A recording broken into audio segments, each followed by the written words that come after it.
আজকে আমরা যে বিষয়টা নিয়ে কথা বলবো সেটা হলো আমাদের পোষা প্রাণীদের ওদের যে স্ট্রেস বা মানসিক চাপ হয় সেটা নিয়ে, বিশেষ করে যখন ওদের চেনা পরিবেশ থেকে বাইরে আনা হয়। ধরুন ভেটেরিনারি ক্লিনিকে নেওয়ার সময় তখন কিন্তু ওরা অনেকেই, বিশেষ করে বিড়ালরা, বেশ ভয় পায় বা চাপে পড়ে যায়। তো কেন এমনটা হয় আর এর ফল কি হতে পারে সেটাই আজ আমরা একটু গভীরে গিয়ে বোঝার চেষ্টা করব। হ্যাঁ, একদম। আর এটা কিন্তু শুধু একটু ভয় পাওয়া বা অস্বস্তির ব্যাপার না। এই যে স্ট্রেসটা, এটা ওদের শরীর, স্বাস্থ্য, এমনকি আচরণের ওপরেও কিন্তু বেশ বড়সড় প্রভাব ফেলে। আমাদের হাতে যে রিসোর্সগুলো আছে, বিভিন্ন পেশাদার নির্দেশিকা বা রিসার্চ, সেগুলো আমাদের এই ব্যাপারটা আরও ভালোভাবে বুঝতে সাহায্য করবে। ওদের মেন্টাল হেলথটাও কিন্তু ফিজিক্যাল হেলথের মতনই জরুরি, তাই না? ঠিক তাই। তাহলে আজকের আলোচনার ফোকাসটা কি? আমরা চাইছি যারা পেট ওনার তারা যেন বুঝতে পারেন কখন তাদের পোষা প্রাণীটি চাপে আছে আর কিভাবে তারা একটু সাহায্য করতে পারেন। একটা বাস্তবসম্মত আলোচনা আর কি, যাতে পোষা প্রাণীটার সাথে সম্পর্কটা আরও ভালো হয়। চলুন তাহলে শুরু করা যাক। আচ্ছা, প্রথমেই যদি একটু বুঝি, এই যে বিড়ালরা, ওরা নিজেদের চেনা গণ্ডির বাইরে গেলেই এত আনইজি ফিল করে কেন? ওদের কাছে নিজের টেরিটরি বা ধরুন একটা ডেইলি রুটিন, চেনা গন্ধ, এগুলো কতটা ম্যাটার করে? দেখুন, বিড়ালরা তো আসলে স্বভাবগতভাবেই খুব টেরিটোরিয়াল। নিজেদের এলাকাটাকে ওরা খুব নিয়ন্ত্রণ করতে চায়। ওই চেনা পরিবেশ, চেনা গন্ধ, একটা বাঁধা রুটিন, এগুলো ওদের একটা সেন্স অফ সিকিউরিটি দেয়। যখনই এই চেনা গণ্ডির বাইরে, ধরুন একটা অচেনা জায়গায় নিয়ে যাওয়া হলো, বা একটা ছোট বন্ধ জায়গায় যেমন ক্যারিয়ারে ঢোকানো হলো, বা ধরুন ক্লিনিকে নিয়ে গেলে সেখানকার অচেনা শব্দ, অন্য প্রাণীর বা অচেনা মানুষের গন্ধ, এই সব কিছু ওদের জন্য বিরাট স্ট্রেসের কারণ হয়ে দাঁড়ায়। এগুলোকে আমরা বলি পোটেনশিয়াল স্ট্রেসার। হ্যাঁ, এটা তো খুবই দেখা যায়। অনেক শান্তশিষ্ট বিড়ালও ক্লিনিকে গেলেই হঠাৎ করে একদম অন্যরকম, হয়তো খুব রেগে যাচ্ছে বা ভয়ে একেবারে গুটিয়ে যাচ্ছে। এই যে চেঞ্জটা, এর কারণ কি? এখানে একটা ইন্টারেস্টিং কনসেপ্ট আছে, যেটাকে বলে ট্রিগার স্ট্যাকিং। ধরুন একের পর এক এমন ঘটনা ঘটছে যা ওর জন্য স্ট্রেসফুল। যেমন প্রথমে ওকে হয়তো একটু জোর করে ক্যারিয়ারে ঢোকাতে হলো, তারপর গাড়িতে ঝাঁকুনি, অচেনা রাস্তায় যাওয়া, ক্লিনিকে পৌঁছেই হয়তো অন্য কোনো প্রাণীর, ধরুন কুকুরের দাগ বা গন্ধ পেল। আচ্ছা, তারপর অচেনা একজন ওকে ধরতে এলো বা পরীক্ষা করতে চাইলো। এইভাবে যখন একটা নেগেটিভ ট্রিগারের ওপর আরেকটা এসে পড়ে, তখন ওর স্ট্রেস লেভেলটা আর সহ্য সীমার মধ্যে থাকে না। ও আচ্ছা আচ্ছা। আর তখনই হয়তো ও খুব বেশি ভয় পেয়ে যায় বা নিজেকে বাঁচাতে অ্যাগ্রেসিভ হয়ে ওঠে। রিসার্চ এটাই বলে যে মাল্টিপল স্ট্রেসার্স একসাথে হলে স্ট্রেসটা গুণোত্তর হারে বাড়ে। আর বেশিরভাগ পেট ওনারের জন্য তো প্রথম যুদ্ধটাই শুরু হয় বাড়ি থেকে, তাই না? বিড়ালটাকে কেরিয়ারে ঢোকানো, এটা তো প্রায় একটা বিরাট ঝামেলার কারণ। এই যে কেরিয়ার দেখলেই ভয় বা পালানোর চেষ্টা, এটা কেন এত বড় সমস্যা? এর মূল কারণটাই হলো ওই নেগেটিভ অ্যাসোসিয়েশন। কেরিয়ার জিনিসটার সাথেই ওর মনে একটা খারাপ অভিজ্ঞতা বা ভয়ের স্মৃতি জড়িয়ে গেছে। যদি কেরিয়ারটা আলমারি থেকে শুধু তখনই বেরোয় যখন ওকে ক্লিনিকে বা ওর অপছন্দের কোথাও নিয়ে যাওয়া হয়, তাহলে তো ওটাকে দেখলেই ওর মনে হবে যে আবার কিছু একটা খারাপ হতে চলেছে। ঠিক। এই ভয়টা শুধু ওর জন্যই যে কষ্টকর তা নয়, মালিকের জন্য বিরাট স্ট্রেসের। তাই কেরিয়ারটাকে ওর কাছে একটা ভয়ের জিনিস না বানিয়ে একটা সাধারণ নিরাপদ জায়গায় পরিণত করাটা খুব জরুরি। তাহলে এই ভয়ের জিনিসটাকে কিভাবে একটা সেফ প্লেস বা হয়তো পছন্দের জায়গায় বানানো যায়, এখানেই তো আসল চ্যালেঞ্জটা, তাই না?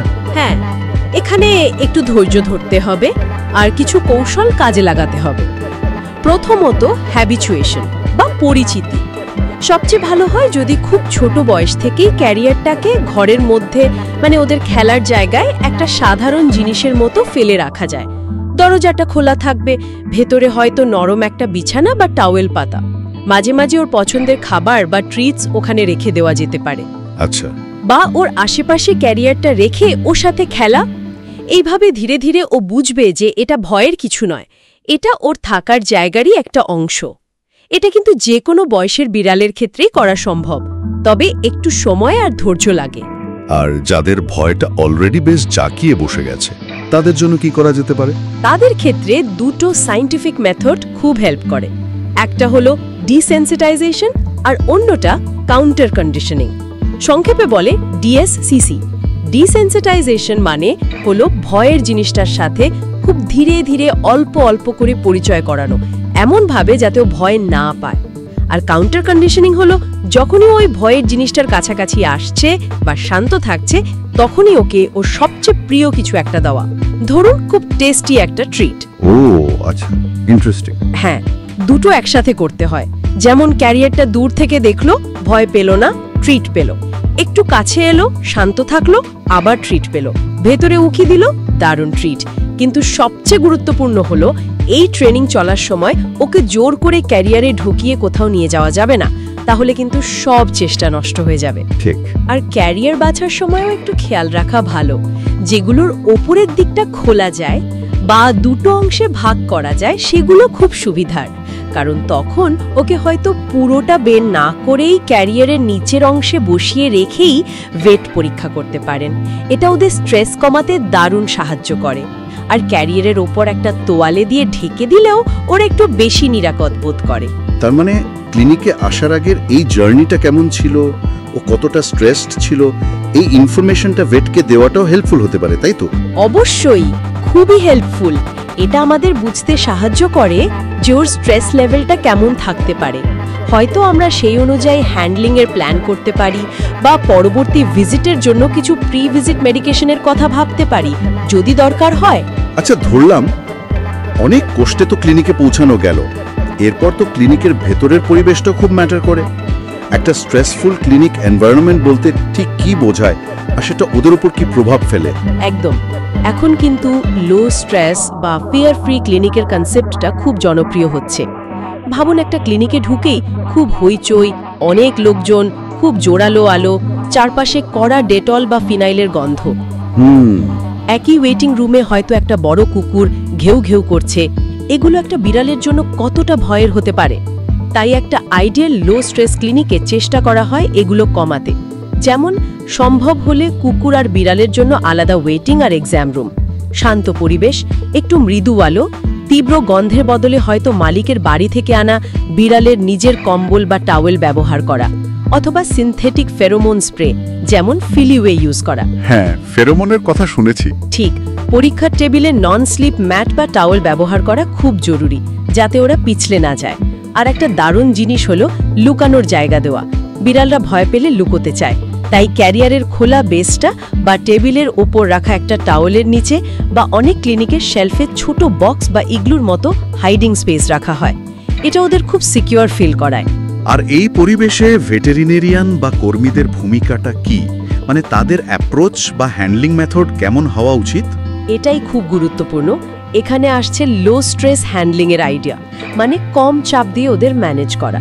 এর কতগুলো মূল প্রিন্সিপাল আছে। যেমন প্রথমত, ভীতিজনক বডি ল্যাঙ্গুয়েজ অ্যাভয়েড করা, মানে সরাসরি ওর চোখের দিকে তাকিয়ে থাকা বা ওর উপর ঝুঁকে পড়া বা খুব দ্রুত ওর দিকে এগিয়ে যাওয়া, এগুলো ওদের ভয় পাইয়ে দেয়। পাশ থেকে বা একটু ধীরে অ্যাপ্রোচ করা ভালো। আচ্ছা। দ্বিতীয়ত, মিনিমাল রেস্ট্রেন্ট বা ন্যূনতম সংযম, মানে ওকে ধরে রাখার জন্য যতটা সম্ভব কম জোর বা চাপ দেওয়া। খুব চেপে ধরা বা অনেকে যেটা করেন ঘাড়ের চামড়া ধরে তোলা বা স্ক্রাফিং, এটা কিন্তু অ্যাডাল্ট বিড়ালের জন্য মোটেই ঠিক না। এটা ওদের প্রচণ্ড ভয় পাইয়ে দেয় আর অসহায় বোধ করায়। এটা এড়িয়ে যাওয়া উচিত। এটা অনেকেই জানেন না হয়তো। হ্যাঁ, এটা একটা মিসকনসেপশন। তৃতীয়ত, টাওয়েলের খুব ভালো ব্যবহার করা যেতে পারে। একটা নরম টাওয়েল দিয়ে আলতো করে ওকে মুড়ে নিলে বা ঢেকে দিলে ওরা অনেক সিকিউর ফিল করে আর হ্যান্ডেল করাও সহজ হয়। চতুর্থত, টাচ গ্রেডিয়েন্ট, মানে ওকে স্পর্শ করার সময় প্রথমে কম সেন্সিটিভ জায়গায়, যেমন পিঠে বা পাশে হাত বুলিয়ে, তারপর দরকার হলে একটু বেশি সেন্সিটিভ জায়গায়, যেমন মাথায় বা পায়ে হাত দেওয়া। আর পঞ্চমত, ওকে একটু কন্ট্রোল ফিল করতে দেওয়া, যেমন জোর করে ক্যারিয়ার থেকে টেনে বের না করে ওকে নিজে থেকে বেরোনোর সময় দেওয়া বা টেবিলের কোথায় বসবে সেটা ওকে একটু বেছে নিতে দেওয়া। এই পদ্ধতিগুলো শুনতে তো খুবই ভালো লাগছে, কিন্তু এগুলো কি প্র্যাকটিক্যাল? মানে এতে কি সময় বেশি লাগে না? অনেকে হয়তো ভাবেন একটু জোর করে ধরে তাড়াতাড়ি কাজ সেরে ফেলাই ভালো। মজার ব্যাপার হলো, শর্ট টার্মে হয়তো একটু অন্যরকম লাগতে পারে, কিন্তু লং টার্মে এই লো স্ট্রেস টেকনিকগুলো আসলে সময় বাঁচায়। কারণ যখন প্রাণীটা কম ভয় পায় তখনও অনেক বেশি কোঅপারেট করে, ফলে পরীক্ষা বা ট্রিটমেন্টটা অনেক স্মুথলি, তাড়াতাড়ি আর সেফলি করা যায়। তাই নাকি? হ্যাঁ, ওকে কামড়ানোর বা আঁচড়ানোর ঝুঁকি অনেক কমে যায়। আর সবচেয়ে বড় কথা, ওর মানসিক অবস্থা ভালো থাকে, যেটা ওর রিকভারিতেও হেল্প করে। এই জন্যই তো বিশ্বজুড়ে ক্যাট ফ্রেন্ডলি প্র্যাকটিস বা ফিয়ার ফ্রি সার্টিফাইড ক্লিনিকগুলোর এত কদর বাড়ছে। এরা চেষ্টা করে পুরো অভিজ্ঞতাটাই যেন কম স্ট্রেসফুল হয়। আচ্ছা, এবার আসি মালিকদের কথায়। তারা কিভাবে বুঝবেন যে তাদের পোষা প্রাণীটি স্ট্রেসে আছে? কিছু কমন সাইন বা লক্ষণ কি? স্ট্রেসের লক্ষণ কিন্তু অনেক রকম হতে পারে। কিছু খুব সাবটল বা সূক্ষ্ম, আবার কিছু বেশ স্পষ্ট। বিশেষজ্ঞরা একটা স্কেলও ব্যবহার করেন, FAS বা ফিয়ার অ্যাংজাইটি স্ট্রেস স্কেল। একদম অল্প স্ট্রেস থেকে শুরু করে প্যানিক পর্যন্ত বিভিন্ন লেভেলের লক্ষণগুলো আলাদা হয়। কিছু কমন লো লেভেল সাইন হতে পারে, ধরুন নিজেকে একটু গুটিয়ে নেওয়া, কান দুটো একটু ফ্ল্যাট করে রাখা, ঘন ঘন ঠোঁট চাটা বা ঢোক গেলা, গোঁফগুলো মুখের সাথে সেটে রাখা। একটু বেশি স্ট্রেসড হলে হয়তো লুকানোর চেষ্টা করবে, গা বা লেজ দিয়ে ফ্লোর ঝাড় দেবে, লেজটা শরীরের সাথে সেটে রাখবে বা দ্রুত নাড়াবে, পিউপিলগুলো বড় বড় হয়ে যাবে। আর খুব বেশি ভয় পেলে বা স্ট্রেসড হলে হিস হিস করতে পারে, গড়গড় করতে পারে, থাপা মারতে বা কামড়াতে পারে। অথবা ভয়ে একেবারে ফ্রিজ হয়ে যেতে পারে, নড়াচড়া বন্ধ, মুখ দিয়ে হাঁপানো বা প্যান্টিং কিন্তু বিড়ালের ক্ষেত্রে খুবই সিরিয়াস সাইন। এটা মারাত্মক স্ট্রেস বা অন্য কোনো শারীরিক সমস্যার ইঙ্গিত দেয়। আরেকটা গুরুত্বপূর্ণ লক্ষণ হলো খাওয়া দাওয়া একদম বন্ধ করে দেওয়া বা অ্যানোরেক্সিয়া। বিড়ালরা সাধারণত খুব অসুস্থ না হলে বা খুব বেশি স্ট্রেসে না থাকলে খাওয়া বন্ধ করে না, তাই এটাও একটা রেড ফ্ল্যাগ। যদি বোঝা যায় যে প্রাণীটা স্ট্রেসে আছে, তখন মালিক হিসেবে ঠিক কি করা উচিত? মানে সেই মুহূর্তে কি করতে পারেন তারা? মালিকের ভূমিকাটা এখানে কিন্তু খুবই ইম্পর্ট্যান্ট। একে বলে কো-রেগুলেশন। প্রথম আর সবচেয়ে জরুরি কাজ হলো মালিকের নিজেকে শান্ত রাখা। এটা শুনতে সহজ লাগলেও করাটা কঠিন। কিন্তু আমরা যদি প্যানিক করি বা টেনশন করি, সেটা কিন্তু ওরা সঙ্গে সঙ্গে বুঝে ফেলে আর আরো বেশি ভয় পেয়ে যায়। ঠিক। তাই আমাদের নিজেদের শান্ত থাকতে হবে। প্রয়োজনে একটু ডিপ ব্রিদিং করা যেতে পারে। আমাদের শান্ত ভাবটা ওদেরও শান্ত হতে সাহায্য করে। দ্বিতীয়ত, সিকিউর বেস এফেক্ট, মানে আমাদের উপস্থিতিটাই ওর কাছে একটা নিরাপদ আশ্রয়ের মতো। তাই সম্ভব হলে ওর পাশে থাকা, আলতো করে কথা বলা বা যদি ও চায় একটু গায়ে হাত বুলিয়ে দেওয়া, এটা ওকে ভরসা দেয়। আচ্ছা, যদি পরীক্ষার ঘরে মালিককে থাকতে না দেওয়া হয়, তাহলে মালিকের পরা কোনো জামা বা ওর নিজের প্রিয় কম্বলটা ওর সাথে দেওয়া যেতে পারে। পরিচিত গন্ধটা ওকে একটু শান্ত রাখতে পারে। তৃতীয়ত, রিহার্সাল ভিজিটের কথা তো আগেই বললাম, মানে শুধু বেড়াতে যাওয়ার মতো করে ক্লিনিকে আসা, যেখানে কোনো ইনজেকশন বা পরীক্ষা হবে না, শুধু ভালো অভিজ্ঞতা হবে। চতুর্থত, খুব পছন্দের খাবার বা হাই ভ্যালু ট্রিটস ব্যবহার করা। এটা দিয়ে পজিটিভ রিইনফোর্সমেন্ট করা যেতে পারে। তবে খুব বেশি ভয় পেলে ওরা কিন্তু খাবার খায় না। আর পঞ্চমত, বাড়ি ফেরার পর একটা জিনিসের দিকে খেয়াল রাখতে হবে, সেটা হলো নন রেকগনিশন অ্যাগ্রেশন। সেটা কি? মানে একটা বিড়াল যখন ক্লিনিক থেকে ফেরে, ওর গায়ে ক্লিনিকের বা অন্য প্রাণীর অচেনা গন্ধ লেগে থাকে, তখন বাসার অন্য বিড়াল ওকে চিনতে না পেরে ভয় পেতে পারে বা অ্যাটাক করতে পারে। ও আচ্ছা। হ্যাঁ, তাই বাড়ি ফিরে ওকে কিছুক্ষণ আলাদা রাখা, তারপর ধীরে ধীরে আবার ইন্ট্রোডিউস করানো ভালো। কিন্তু কখন মনে করতে হবে যে সিচুয়েশনটা আর কন্ট্রোলে নেই এবং অবশ্যই ভেটেরিনারি হেল্প দরকার? যখন দেখা যায় যে ওর ভয়, অ্যাংজাইটি বা অ্যাগ্রেশন এতটাই বেশি যে ওকে হ্যান্ডেল করা যাচ্ছে না, ও নিজেকে বা অন্যকে হার্ম করার রিস্ক থাকছে, অথবা ও খাওয়া দাওয়া একদম বন্ধ করে দিয়েছে, কিছুতেই স্বাভাবিক হচ্ছে না, বা মালিক নিজেই হয়তো এই পরিস্থিতিটা নিয়ে খুব বেশি স্ট্রেসড হয়ে পড়ছেন, এই অবস্থায় অবশ্যই ভেটেরিনেরিয়ানের সাথে খোলাখুলি কথা বলতে হবে। তখন হয়তো ডক্টর ক্লিনিকে আসার আগে ওকে একটু শান্ত রাখার জন্য কিছু ওষুধ বা pre visit pharmaceuticals PVP suggest করতে পারেন। অথবা খুব বেশি দরকার হলে পুরো পরীক্ষাটা যাতে নিরাপদে আর স্ট্রেস ফ্রিভাবে করা যায়, তার জন্য হালকা সিডেশনের কথাও ভাবা যেতে পারে। তবে এই ওষুধগুলো অবশ্যই ডাক্তারের পরামর্শ মতো সঠিক ডোজে ব্যবহার করতে হবে। তাহলে আজকের এই পুরো আলোচনা থেকে যদি মেইন পয়েন্টগুলো একটু সামারাইজ করি, পোষা প্রাণীর স্ট্রেস কমাতে হলে আমাদের মেইনলি 3টে দিকে ফোকাস করতে হবে: পরিবেশ, প্রস্তুতি আর পদ্ধতি। এটাকে ভয়ের জিনিস না বানিয়ে ধৈর্য ধরে সেটাকে একটা সেফ আর ফ্যামিলিয়ার জায়গায় পরিণত করাটা খুবই জরুরি। দ্বিতীয়ত, ভেটেরিনারি ক্লিনিকের পরিবেশ, সেখানকার শব্দ, গন্ধ, আলো, স্টাফদের ব্যবহার, এগুলো ওর এক্সপিরিয়েন্সে বিরাট ডিফারেন্স তৈরি করতে পারে। লো স্ট্রেস হ্যান্ডলিং এখানে খুব এফেক্টিভ। তৃতীয়ত, স্ট্রেসের সূক্ষ্ম লক্ষণগুলো চিনে নেওয়া আর সেই অনুযায়ী সহানুভূতি দিয়ে রেসপন্ড করা দরকার। ওর দিক থেকে ব্যাপারটা বোঝার চেষ্টা করতে হবে। চতুর্থত, মালিক হিসেবে আমাদের নিজেদের শান্ত থাকাটা মাস্ট। আমাদের পজিটিভ অ্যাটিটিউড ওকে অনেক ভরসা দেয়। আর পঞ্চমত, যখন সিচুয়েশনটা কঠিন মনে হচ্ছে তখন একদম দ্বিধা না করে ভেটেরিনারিয়ানের সাথে কথা বলা আর প্রয়োজনে মেডিকেশন বা অন্য সাপোর্টের কথা ভাবা উচিত।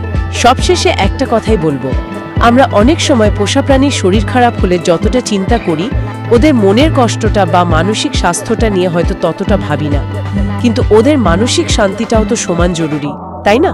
আজকের এই আলোচনা থেকে পাওয়া ছোট ছোট টিপসগুলো যদি আমরা কাজে লাগাই, তাহলে কিন্তু ওদের সাথে আমাদের সম্পর্কটা আরও গভীর, আরও এমপ্যাথেটিক হতে পারে। একটু ভেবে দেখুন, এই যে ক্যারিয়ারটাকে ওর পছন্দের জায়গা করে তোলা বা ক্লিনিকে ওকে একটু অন্যভাবে ডিল করা, এই আপাত দৃষ্টিতে ছোট ছোট চেঞ্জগুলো লং টার্মে ওর ওয়েলফেয়ারে আর আপনাদের বন্ডিংয়ে কতটা পজিটিভ ইম্প্যাক্ট ফেলতে পারে। শোনার জন্য অনেক ধন্যবাদ।